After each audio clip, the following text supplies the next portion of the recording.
Choose the sacrifice.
At last.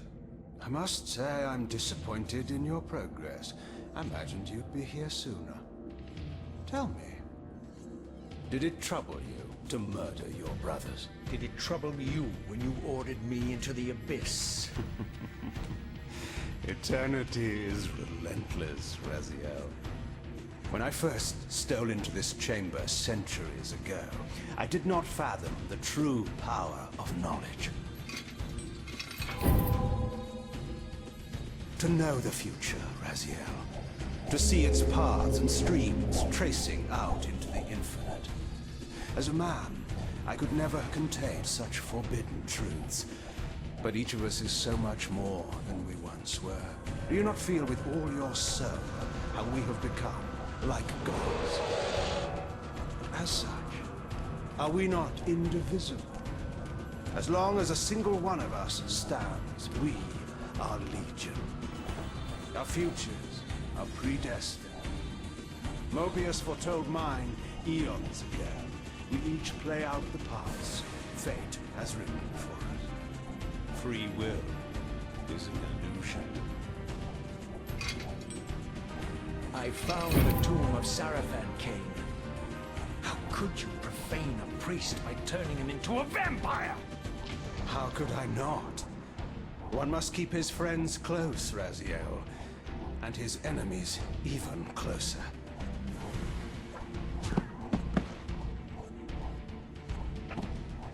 Who better to serve me than those whose passion transcends all notions of good and evil?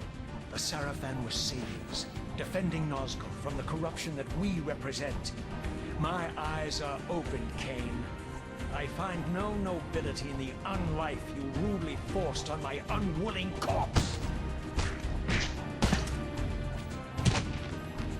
You may have uncovered your past, but you know nothing of it.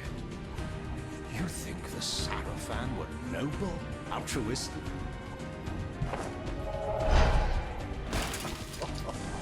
Oh, don't be simple. Their agenda was the same as ours.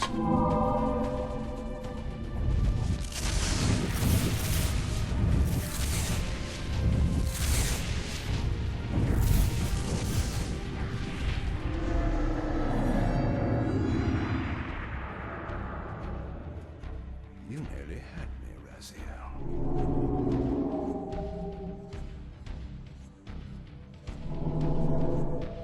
But this is not where or how it ends. Fate promises more twists before this drama unfolds completely.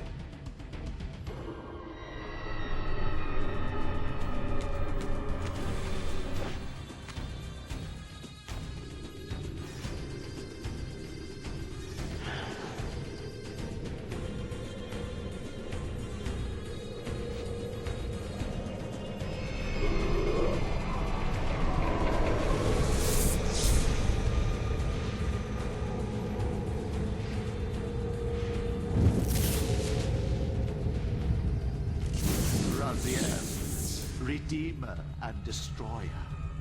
pawn and messiah.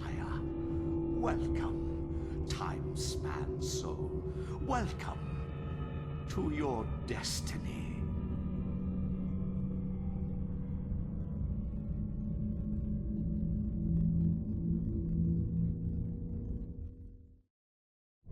Where am I? Is the usual question. In your case, when might be more apt. Very well, you old snake. If you'd prefer I use my bare hands. This is completely unexpected. This orb disables our vampire enemies, leaving them helpless and incapacitated. Strangely, it seems to have the same effect on that peculiar weapon of yours. But you must believe me. I mean you no harm. You can drop the benevolent facade, Mobius. I know who and what you are. I should kill you where you stand. Perhaps you should, my boy. But you don't. Are you so certain of that, Mobius? My role as Time Guardian affords me a certain level of omniscience, Raziel. No, you don't kill me. That honor belongs to your maker, Kain, some 30 years from now. Ah, you two are a pair. You're just as fatalistic as he is. Death comes for us all, Raziel. It's just a matter of time. How is it that you know my name? We have never met. On the contrary, Raziel, I know you very well. And it grieves me to see how cruelly Kain has used you. I knew you when you were one of the Sarafan Brotherhood, Raziel. We were even close. Oh, please. Fortunately, you need not love me now to be my ally. Are we within the stronghold of the Sarafan priesthood? Yes, but the glorious days of the Sarafan have long since passed, I'm afraid. This is a more cynical and indecorous age. My mercenary army now inhabits this stronghold. We strive to honor the memory of the Sarafan with our own humble crusade. Is this the vampire Vorador? Yes, the scourge of the Circle, the most depraved and decadent example of his whole degenerate race. He slaughtered 6 of my fellow Guardians as they cowered defenseless in this room.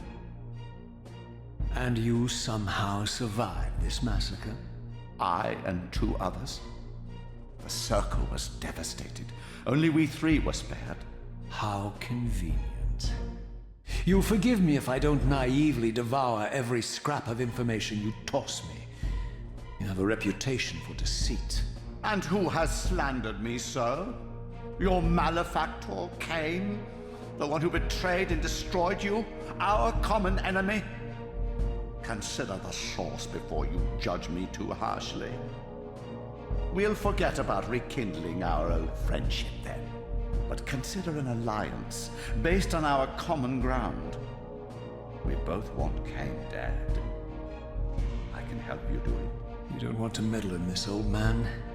I know all about your sordid little schemes, but you're simply out of your depth on this one. You underestimate me, Raziel. Let me show you. Even now, Kain is lying in wait for you, unaware that I've snatched you out of the time stream and brought you here to me. See how he lingers at the very pillars he is destined to destroy, foolishly confident that he has eluded your grasp. The pillars are still standing in this time. Yes, Raziel. They are the embodiment of the divine force which preserves the life of our world. We who serve the pillars maintain their delicate balance, and Kain is destined to be the fulcrum upon which that balance turns. I believe you have already endured the wasteland wrought by his terrible, selfish decision. Kain's very existence is a cancer upon this world. As long as he lives, all of Nosgoth is in peril. You may never again be human, Raziel. but you can re-embrace the essence of your humanity and the nobility of your Sarafan heritage. Go to him, Raziel, and end this. But first, you will need to find your way out of the stronghold, and in this, I'm afraid I cannot help you. My soldiers will not understand your appearance here. They will try to kill you. You needn't fear them, of course. They're no match for you. Try to keep the casualties to a minimum. But do what you have to do. All great movements require a few martyrs.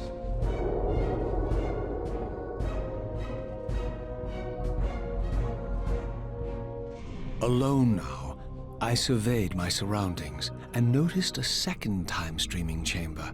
Its entrance identical to the first, but with one distinction. That crystal was significant, but how? I had not yet discovered.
Throughout the stronghold, I discovered evidence of my former nobility and my life as a Sarafan priest.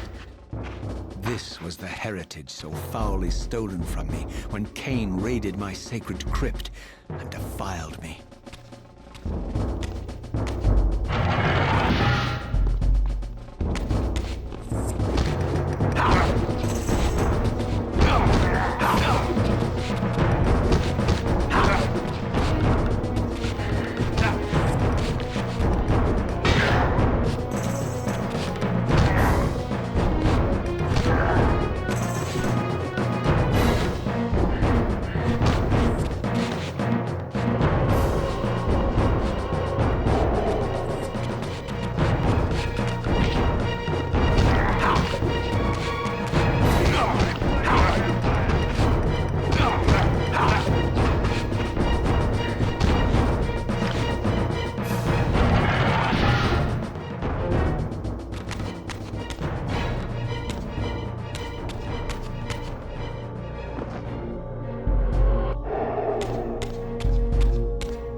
Away from the influence of Mobius's cursed staff, I could feel the strength of the Soul Reaver slowly returning. If that orb was as debilitating to vampires as it was to the blade, it gave Mobius a powerful advantage over his enemies. I finally understood how Mobius's crusade could decimate the vampires so successfully. If he could immobilize his enemies, they were at his mercy. But why, I wondered, would the staff have any effect on the Reaver?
As I neared the stronghold's inner sanctum, a strange sensation crept over me.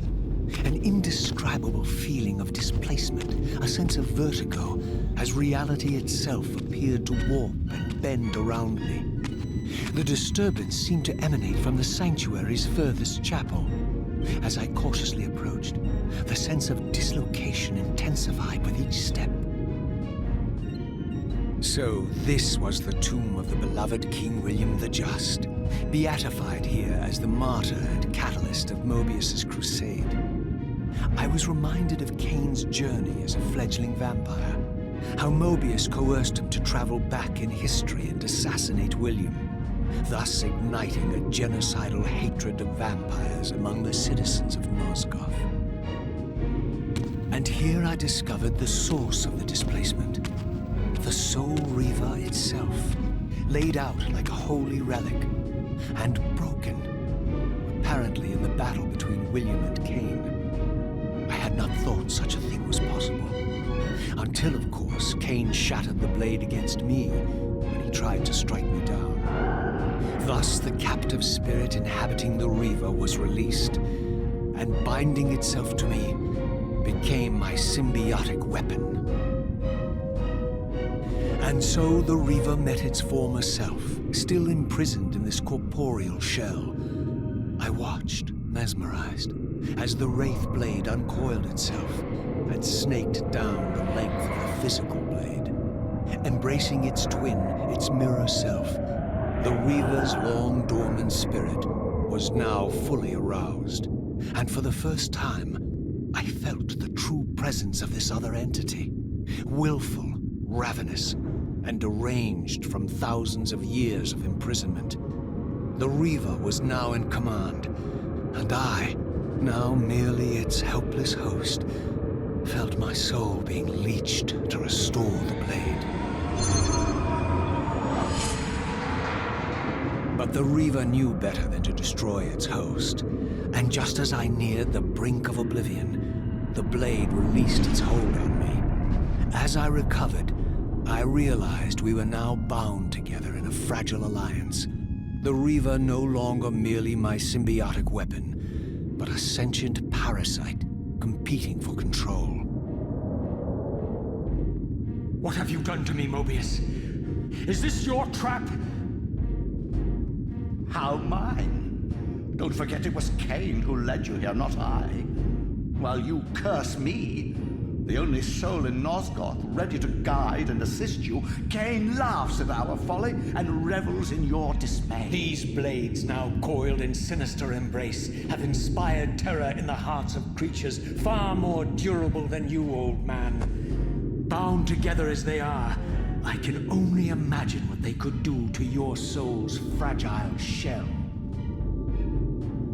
Raziel, I beg you to stay your hand. This was none of my doing. I have sought only to aid you in your righteous quest. Why, you're trembling, Mobius. Has your confidence abandoned you? You seem to have made a fatal error by leaving your precious staff behind. Is that where all your courage comes from? Listen to me, Raziel. You don't know what you're doing. I have taken an enormous risk by appearing here before you, so defenseless, yet eager to prove my good intentions. If there's anything left of the Seraphim in you, you won't do this. While you threaten me, your true enemy eludes you. Don't concern yourself with Kain, old man. He'll join you in hell soon enough. As you said, death comes for us all. Yes, the wheel of fate demands it. What did you say? The wheel of fate. The inexorable cycle of death and rebirth to which all men are compelled. We serve the same God, Raziel. To strike me down would be striking God's own attendant. And I don't believe even you would take that risk. I tire of your games, Mobius. Now that I know you fear me, I needn't concern myself with you. Kain is waiting for me. Go then, Raziel. Seek Kain out and destroy him in the name of the one God we both serve. You, who were once a Seraphim priest, murdered, profaned, destroyed, and reborn again from his mercy, you are now most powerfully equipped to be his agent, his instrument of restoration and retribution.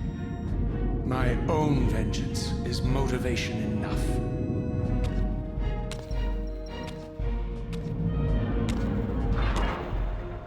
By my soul, you almost had me, my little blue assassin. But that'll be the one and only chance you get. I assure you of that. I could now summon the blade at will, regardless of my strength. But once summoned, the blade's ravenous appetite could not be contained. It devoured the souls of its victims, and if I allowed it to become over-aroused, the Reaver would now turn its hunger on me.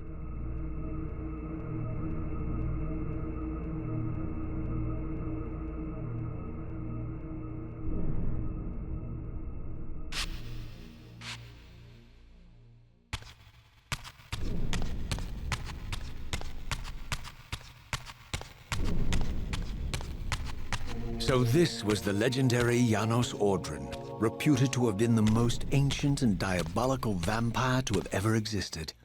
According to folklore, he lived high in the cliffs of Nosgoth's northern mountains and preyed mercilessly on the defenseless villages below. His reign of terror ended when the Sarafan finally hunted him down and tore his throbbing heart from his still-living body. This relic came to be known as the Heart of Darkness, and was supposedly imbued with the power to restore vampiric unlife.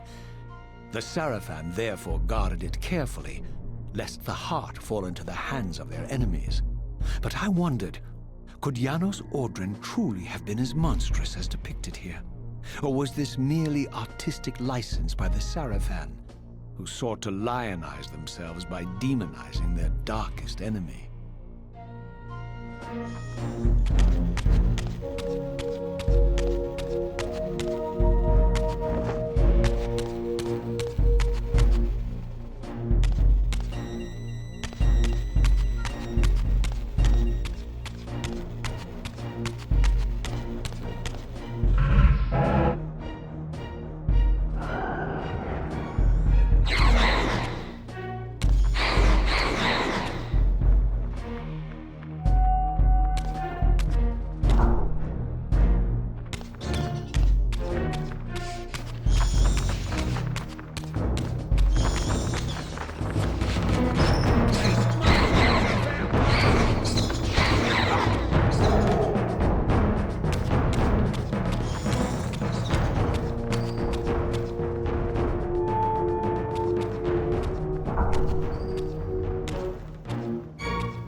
Strange how my history came full circle. This chapel, I realized, was a memorial to my former Sarafan brethren and myself. All of us martyred here. And then so cruelly profaned by Kain when he imposed his gift on our noble corpses. For the first time, I beheld the image of my Sarafan self, memorialized here among my fallen comrades. It tortured me to see how noble and pure I had been, and what a vile phantasm I had become. And a profound sense of injury, of loss and betrayal welled up in me, so overwhelming I could barely contain it. All I wanted at this moment was to find Kain and destroy him.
I emerged, and for the first time beheld Nosgoth in its former glory.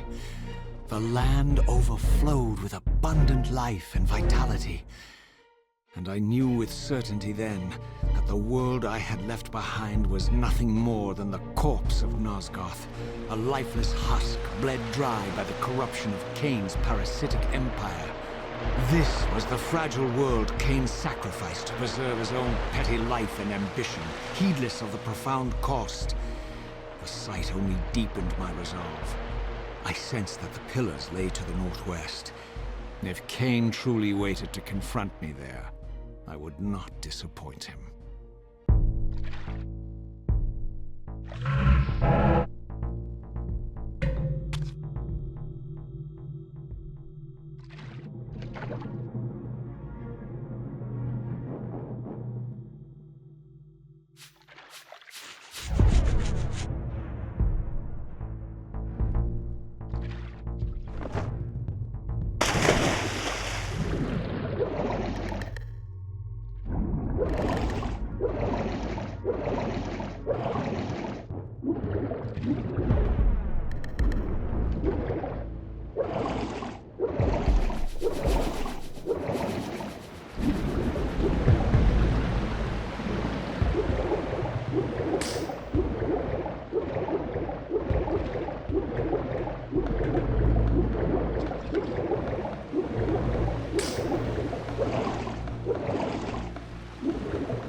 As I passed this arcane landmark, a wisp of the Reaver's energy was drawn into the ring, illuminating it.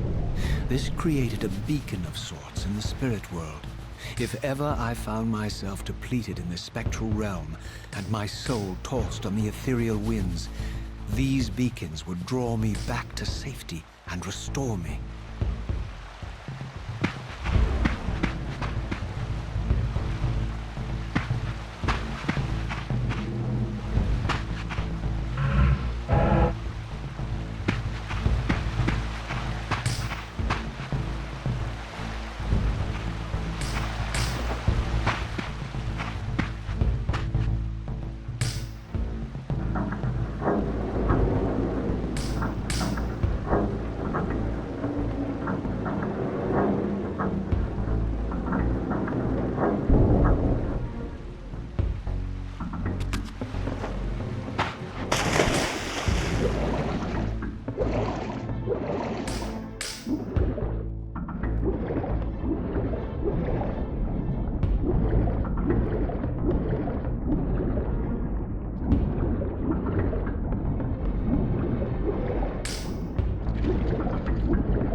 These ancient obelisks were mysteriously attuned to my spiritual essence.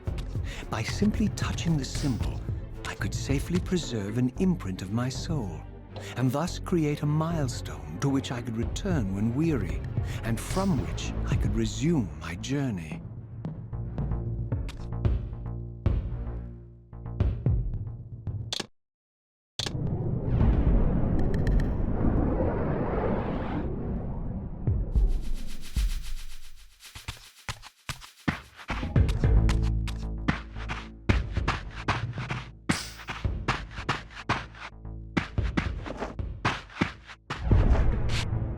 While I had only just escaped the stronghold, I sensed that in time my journey would return me full circle to this place. Infiltrating the fortress, however, would be no small feat. The balcony that had provided my escape was now well beyond my reach, leaving this massive gateway as the only means of entry. The gates were sealed, but like the time-streaming chamber I had seen earlier, their operation was undoubtedly linked to that odd crystal mounted above the entrance.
nothing in common with the deranged jackals I left behind in Kain's derelict empire.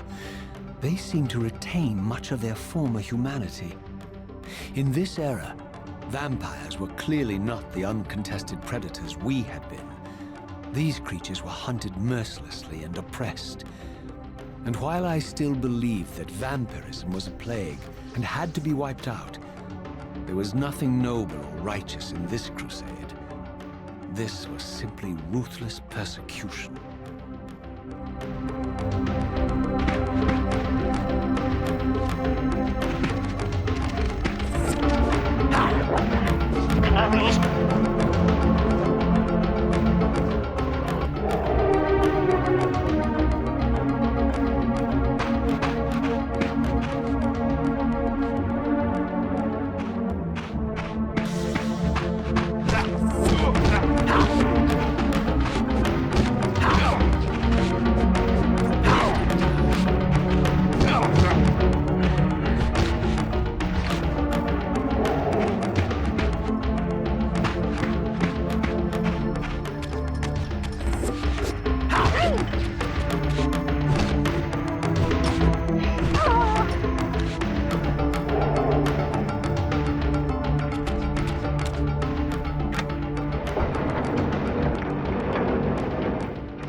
The pillars of Nosgoth, pristine, whole, and uncorrupted.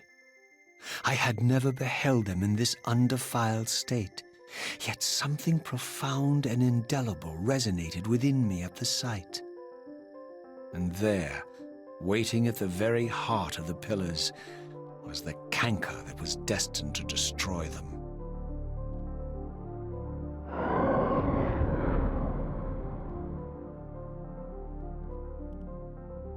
I know you're there, Raziel.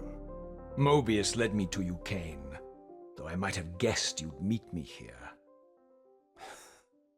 And if Mobius told you I was hidden on the underside of hell, would you throw yourself into oblivion to pursue me? Mobius trawls for the ignorant and unwary, hauling his gasping prey from the streams of their destinies. Stay out of his net, Raziel. Spare me your elaborate metaphors, Kain. I have pursued you here for one purpose. You will pay for your betrayal, and balance will thus be restored to Nosgoth. And whose will is satisfied then? The will of Raziel or Mobius? Would I be better manipulated by you, Kain? Now, turn and face me. The chase is over. This isn't a chase, Raziel. We are merely passengers on the wheel of destiny, describing a perfect circle to this point. We've been brought here for a reason. I've seen the beginning and the end of our story, however, and the tale is crude and ill-conceived. We must rewrite the ending of it. You and I. Face me, Kain. Even you shouldn't die a coward's death. Isn't it customary to grant the condemned a final request? I recall no such courtesy from you. Indulge me, Raziel. All I ask is that you listen. This is the sublime moment of our undoing, Raziel. The ineffable fulcrum upon which swings the entirety of our history. This is where all of Nosgoth is betrayed. In this instant, Ariel, the Balance Guardian, is murdered by dark forces bent on overthrowing the pillars. Her spirit is just now tearing free, lost in the ether, trying to find its way here. You have already seen how she comes to haunt these pillars. Bound here by your refusal to die. You are the reason this land becomes diseased. As long as you remain alive, you condemn Nosgoth to an eternity of decay. Be still, Raziel. See this. As Ariel dies, I am being born to take her place as Balance Guardian. Such is my destiny. My God.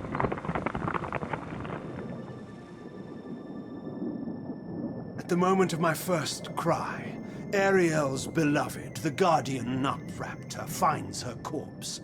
Racked with grief and tormented by suspicions of treachery, Nut Raptor plunges into a madness which overflows and infects all of the Guardians who are symbiotically bound, including me. The repercussions of Ariel's assassination were expertly calculated.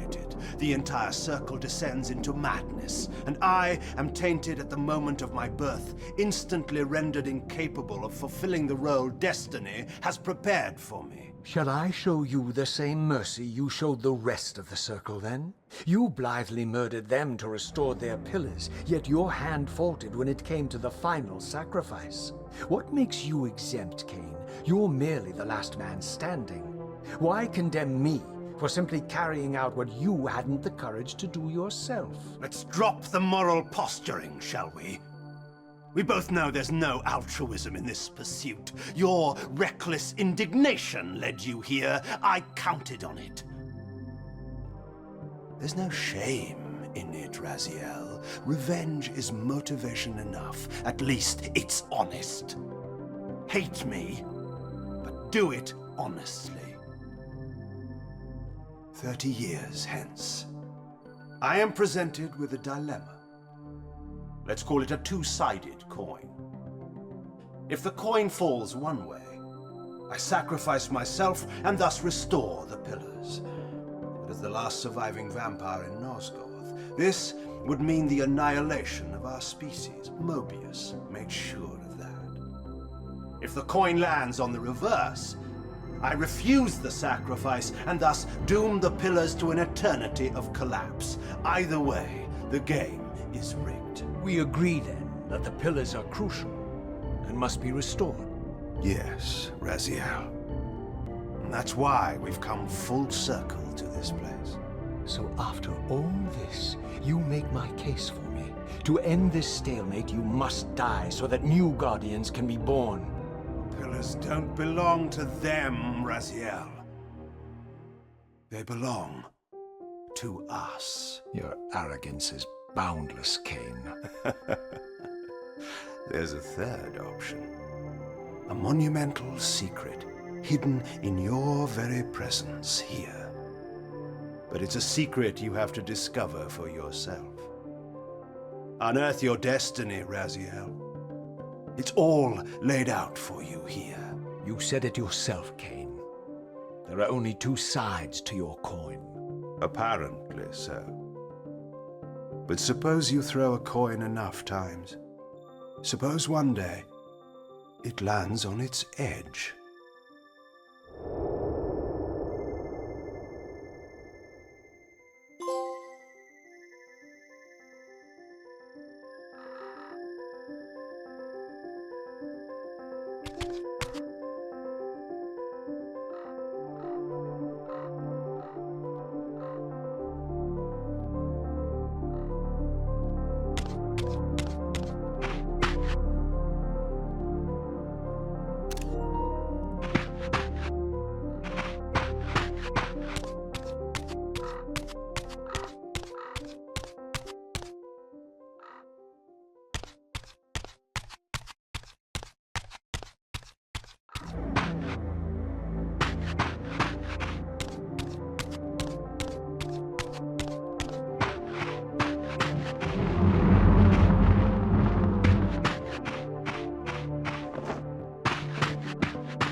I didn't know what impulse stayed my hand, why I had so willingly allowed Kain to escape me when I had pursued him for so long. I had no reason to trust Kain after he had valued me so little, and yet I found myself intrigued by his words. I had been too cruelly used to so gullibly play his pawn, But if this world truly had secrets to divulge, I was determined to expose them.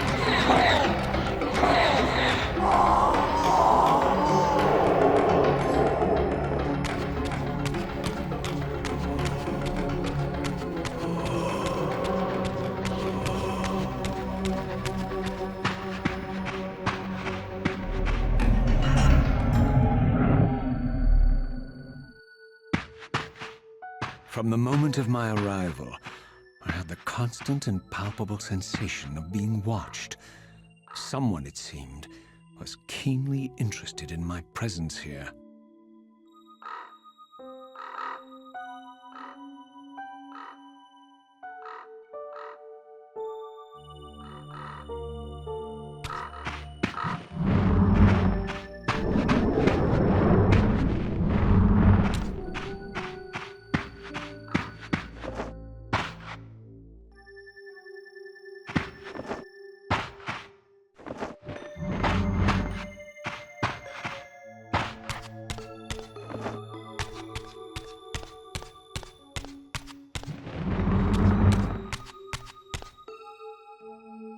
From the look of it, this door had been sealed for centuries.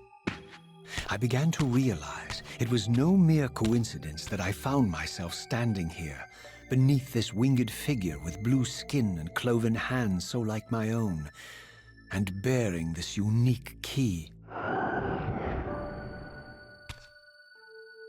And so it was with a sense of gravity and trepidation that I unsealed that ancient door and crossed the threshold.